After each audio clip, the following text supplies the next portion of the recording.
Hello, buddy. I'm making this video really quick just because I wanted to ramble about this little section of the song really quickly. This video doesn't have a script or anything, so I'm gonna be all over the place, so don't mind me. Uh, but yeah, anyways. So what I want to talk about is this little arpeggio section uh, from Jason Richardson's Behold. This section repeats 2 times on the song here. Slower BPM and over here. Yeah, here at slightly faster BPM. Anyways, I'm not gonna be focusing on the mapping itself, but more of the rhythm of the song in this case. So when I first mapped this section, I just went completely with 6-tuplet notes, or I should say, well, yes, 16th note tuplets. Actually, no, this one wouldn't be 16. It would be 8th note tuplets, I believe. Yeah, 8th note tuplets, I believe. Anyways, musical terms don't matter right now. What matters, like, is on a 1/3 snap division. That's all we really care about right now. So I mapped this entire section just like that.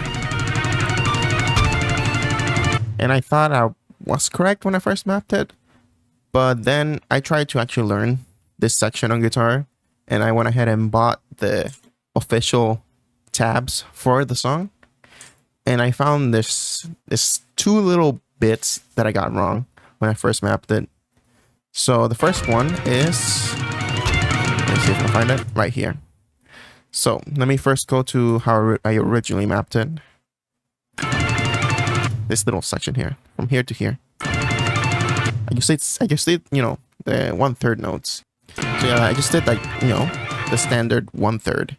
So 6 notes in total, nothing crazy. But if you listen closely to it, especially if I turn down the effects,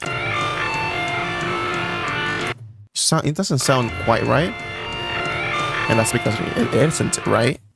And I show you on the remapped thing, you see there's 7 notes here now. That's because this motherfucker, Jason Richardson, decided to go from all 6 tuplets to just one random ass septuplet in the middle of this fucking difficult ass arpeggio section. So, if we slow it down on this one that is properly timed, you can hear it's going from 1/3, or I should say, a 6-tuplet notes, to a random ass septuplet little bit. And here I started running into a problem because I can map it like this, I can do it quote unquote properly and have this actual 7 notes in the stream. I could, do it different. I could do, instead of stream, I could do slider so the player doesn't really get confused. But that's where I run into a problem, because I feel like a map should be representative of the song. So if I went ahead and deleted this, let me take off note locking off. If I went ahead and deleted this, okay, I can delete it individually, I guess, and then just put a slider here for something like that, and just like did this, something like that. I don't know. Wait, that's actually incorrect. See, I already messed up. Should be, there we go. So now it's 7. I could do that, but the problem I have is that when you play this on guitar, you're not, essentially the slider is like a shortcut. Essentially, it's a way to make it easier. But when you're actually playing this on guitar, there's no shortcut to it. You have to play it how it is. In this case, it's actually kind of even more difficult because you're going from an alternate picking section to a sweep. And I mean, the sweep itself is not that bad. But like, going from 6 notes to 7 is very... Also, I'm only showing this little bit of the tab because I don't want to get copyright striked. So here, I'm still kind of torn if I should do it quote unquote properly and do 7 notes in this stream, or if I should ignore the actual timing of the song and just do 6 like I had before, or if I should make it easier with a slider. Personally, right now I'm leaning more towards the 7 note stream because I feel it's a lot more proper. And I feel like it's not that bad because it comes from a slider, so you don't really have to worry about timing there. Into that weird timing, into another slider where you don't have to worry about timing, and then back to a regular stream. Well, I say regular, but it has, shop aspect to it. It's just weird. And it's not the first time that's happened to him with a Jason Richardson song. Yeah, I mean, it happens with other songs, but especially his songs are just really complex and really fast and really hard to hear exactly the detail. It really fucks you over. Now, the other part that I got wrong initially was... Let me go back to the original. No.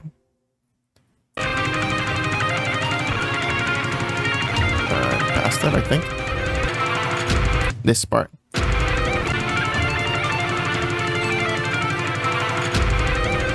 At this point, I can actually hear it. Like, originally, I could not hear the difference between this, but now I can hear that this is a lot more notes than I'm actually putting down. If I slow it down, maybe you'll be able to hear as well. See, that's that. Just the notes on the game don't line up with the notes in the song. So it turns out this is actually a 30-second note section. So that's, oh my god, it's 6 notes in just one beat. 6 fucking notes in a single beat. So yeah, you can hear it. That's about like a 250 BPM stream, I think. What? 240 BPM stream. It just isn't crazy. But it's definitely hard because you go from a 1/3 here. Let me slow it down a little bit. So from 1/3 to, especially here in this one, you have a little jump, and then going straight into 1/4 notes. Or actually, in this case, it'll be 1/8. It's 1/4. Okay. It's just fucky, And it's a lot of little things like that that just make mapping Jason Richardson songs a little bit more difficult than other songs, especially more simplistic songs. You could say that applies to all metal songs. All metal songs are just kind of difficult to map because of the little random stuff on it. But I haven't found really that many other artists that do just like weird micro shit like this. Because there's other songs that have like weird things, they might go from a 7/8 timing to a 4/4 back to go back to a 4/5, do weird timing stuff like how Dream Theater does. But that's like for extended section of the song, And this is just literally less than a second of the song that he does some weird ass fucking septuplet and some. I mean, this one's a little more normal, the 30-second note one. And the reason he does this is because on guitar it's more natural. It's definitely a lot more natural to do this kind of thing, especially when you're as good as he is.